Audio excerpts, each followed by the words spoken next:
Robots, guns, girls, and butts. These are the things that are good in life. But what could go wrong with a game that has all of these in spades? Find out in my review of P.N.03.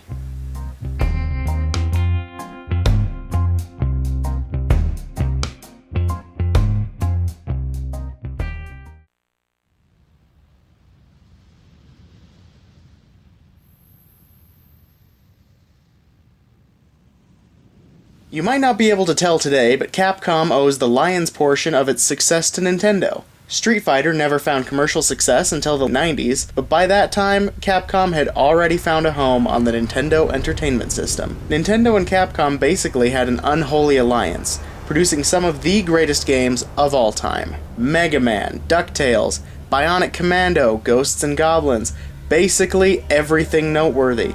Capcom even published some Nintendo first-party titles you may have heard of, such as The Legend of Zelda, Oracle of Seasons and Ages, The Legend of Zelda the Minish Cap, and A Link to the Past 4 Swords for the Game Boy Advance. The point is, Capcom owes some allegiance to Nintendo, even if that allegiance has completely dissolved by today. In 2002, the Nintendo GameCube was failing to recapture the market share that Nintendo had lost to Sony during the 5th generation. Capcom decided to pay back the favor Nintendo had done to them by developing the so-called Capcom 5.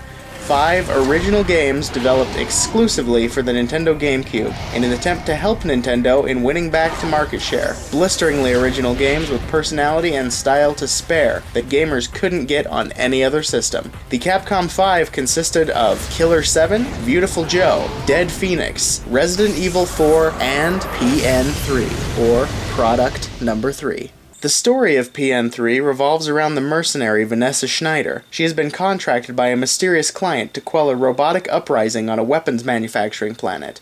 Vanessa uses weaponized exoskeletons called the Aegis suits to dance, shoot, and shake her booty through room after room of robotic combat. As Vanessa delves deeper into the arms facility, the intrigue surrounding the identity of her client grows more and more intriguing. There isn't much in the way of story, really, but what there is actually extremely interesting and kind of trippy. It reminds me a bit of Blade Runner with some of the Matrix thrown in for good measure.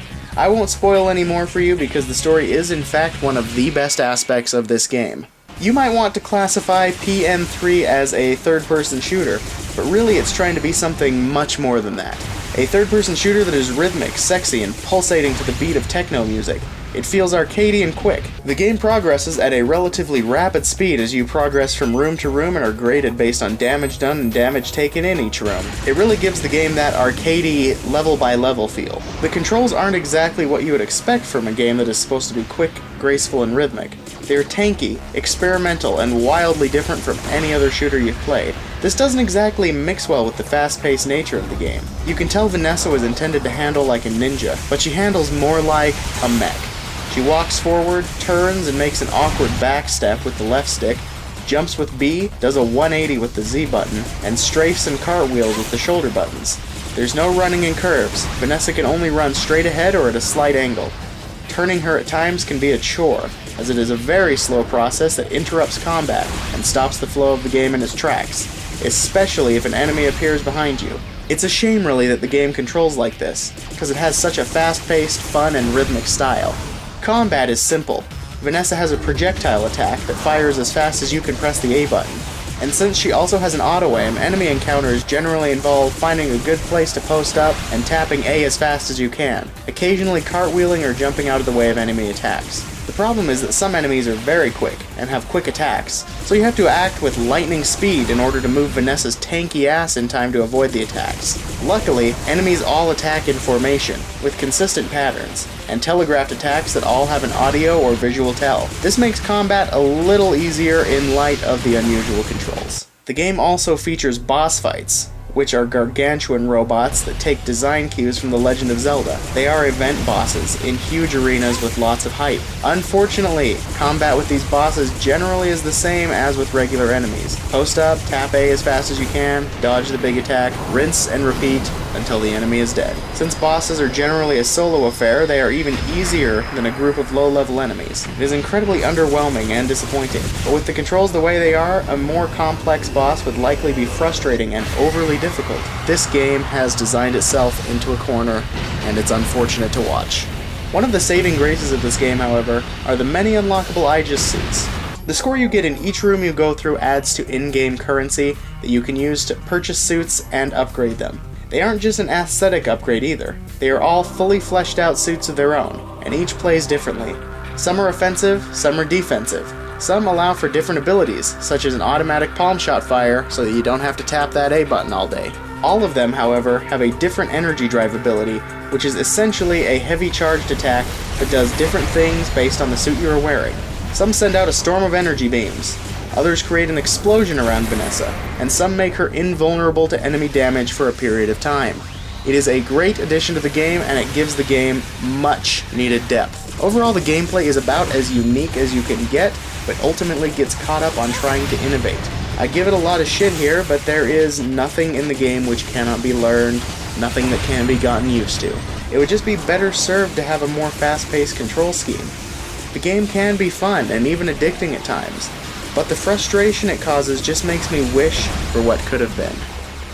Graphically, the game does not look bad, but it doesn't look particularly good either. It has a very slick and sterile art design that kind of reminds me of Portal. However, this was years before Valve made Portal, and I think the low-definition graphics of the GameCube make this aesthetic more fatiguing than anything else. And it's not that the textures are muddy, or the models are anything bad, not at all. Everything is very high quality for the time. But the visuals are just lacking that personality and style that the main character and the gameplay are trying to convey. The design of the robots is nothing great either. They're just amorphous machines with no real personality. They look like any generic attack robots from any given sci-fi original movie. Completely uninspired design through and through. The design of Vanessa, however, is quite fantastic. She is a really cool looking character, and I feel as though if this game had been a success, she might have been one of the more iconic characters in gaming, rather than falling into the obscurity she finds herself in today. The bosses, likewise, are pretty good looking.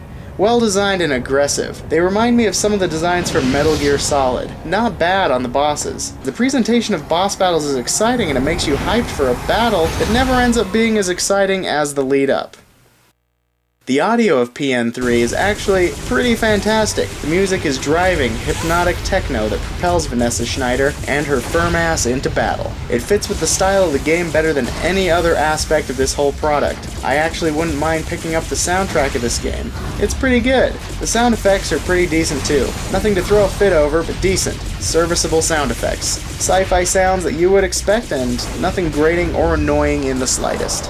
Pretty slick as far as audio goes. The biggest sin in the audio department is the amount of banter between Vanessa and her client that has no voiceover, which is to say all of it. There is no voiceover in the game, and it becomes annoying quickly, seeing as there is quite a lot of dialogue between the mercenary and her contact. It's a damn shame. When all is said and done, P.N.03 is a game which dared to be itself.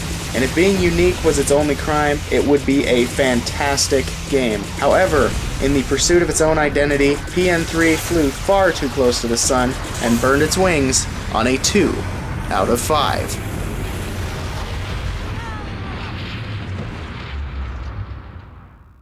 And there you have it, P.N.03, a flawed little third-person shooter that has tons of style to spare. Have you played this game? If you did you enjoy it? Please leave me a comment below. And if you enjoyed this video, please like, comment, and subscribe. And I'll see you next time. Thanks for watching.